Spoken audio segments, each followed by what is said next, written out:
Creativity is not about a performance. It is how we grow. That's the heartbeat of Grace in the Gravel Road, and it's where this new series that we're stepping into begins. Today, we're exploring what it means to reclaim creativity as a sacred, soul-shaping act. In a world that's wired for output and speed and polish, whether you are a faith-rooted maker, a spiritually curious creative. I couldn't have made that any harder to say, could I? Or someone who's just reimagining how to live a more meaningful, beautiful life.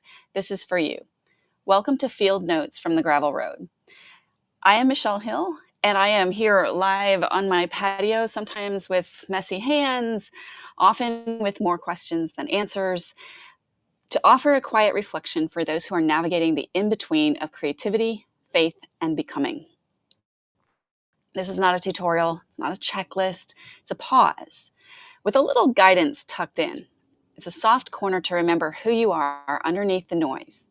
And this week we are kicking off a series based on a Grace in the Gravel Road quote manifesto. It's a handful of simple but deep convictions about how creativity can shape us, hold us, and draw us closer to God. And we are starting today with the first one. Creativity is not just about producing, it is about becoming. So let's talk about that and why it might just change the way you see your creative life. We live in a culture that is wired for performance.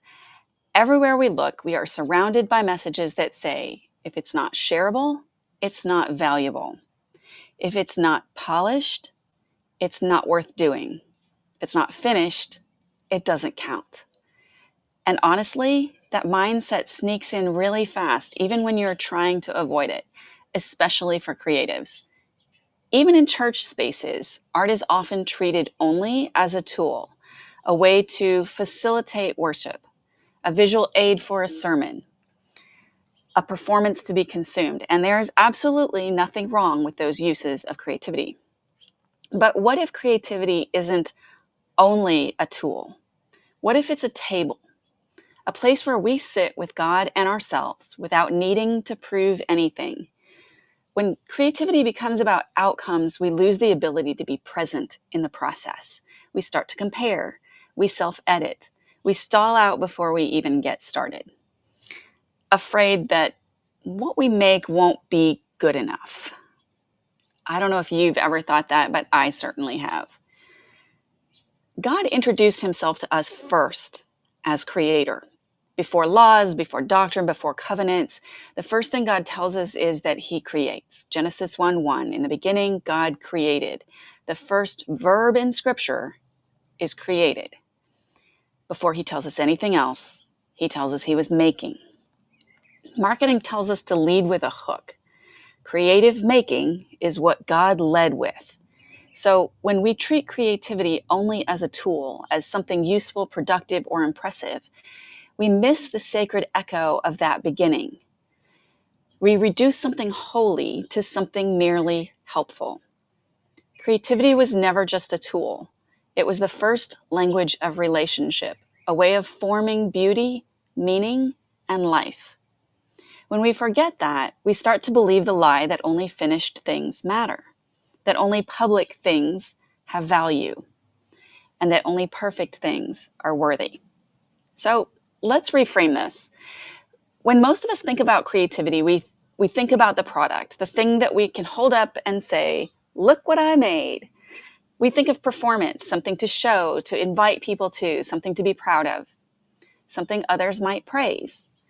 But what if creativity isn't only or even primarily about what we produce, but instead it's about who we become? Performance asks, did I finish it? Was it good? Did it measure up?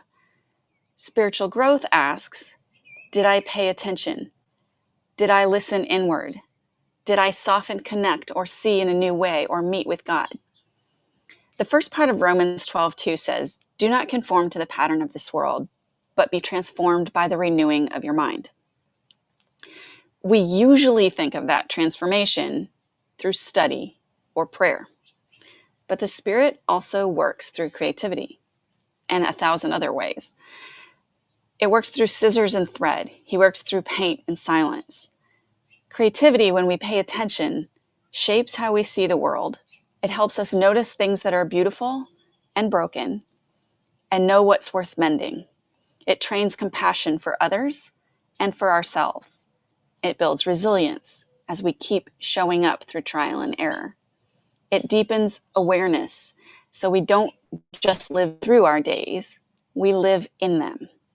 And this kind of creative practice, this becoming, it doesn't happen all at once, it doesn't happen in a rush. It happens more like a potter's wheel, turning, reshaping, like a spiral staircase, winding up one small step at a time. Or like the slow stretch of roots as they reach down into dark soil so that something beautiful can grow. So what do we do with this? How do we begin to experience creativity not just as a performance, but as presence, as process, as a way of becoming? I'm going to give you a few ideas to get you started. First, let go of the need to impress. You don't have to make something remarkable. You don't need an audience. When you create, what you create doesn't have to be beautiful or useful or shareable. It just needs to be honest. Second, choose presence over productivity. Instead of asking, what will I make today? Try asking, how will I be with my creativity today? How will I be with God when I do this thing today?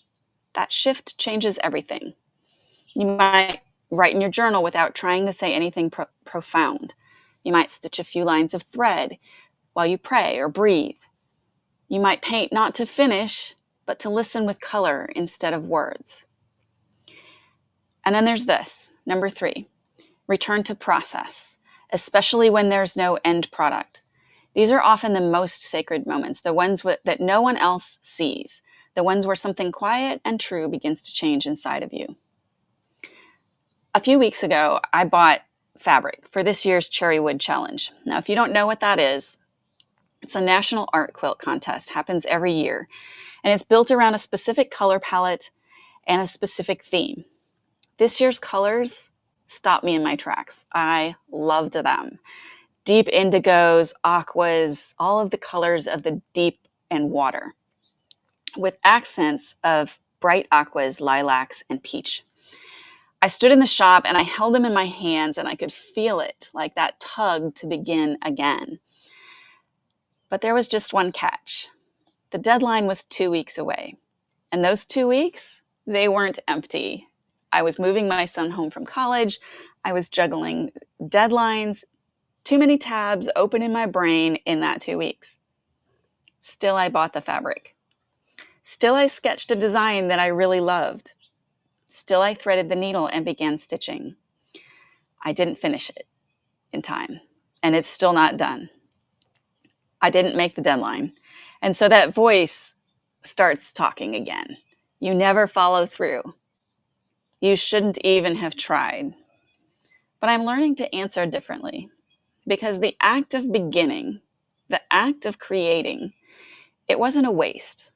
The fabric in my hands still sacred, still healing. Even unfinished, that quilt called me back. And that might have been the whole point. So here's what I hope you carry with you. Creativity isn't performance. It's how we become. You are not behind if you haven't made something lately. You are not failing if your creative life looks different right now. You're still growing, still being shaped. This week, what if you created not to produce, but to be formed? What if your brushstroke or your stitches or your movement, your song, your pause, what if those were prayers of becoming? There's room for you here, room for messy beginnings, quiet returns, and sacred unseen moments of becoming. So wherever your creativity meets you this week, may it be enough, may it be sacred, and may it be all yours. And wherever your journey takes you, may grace meet you there.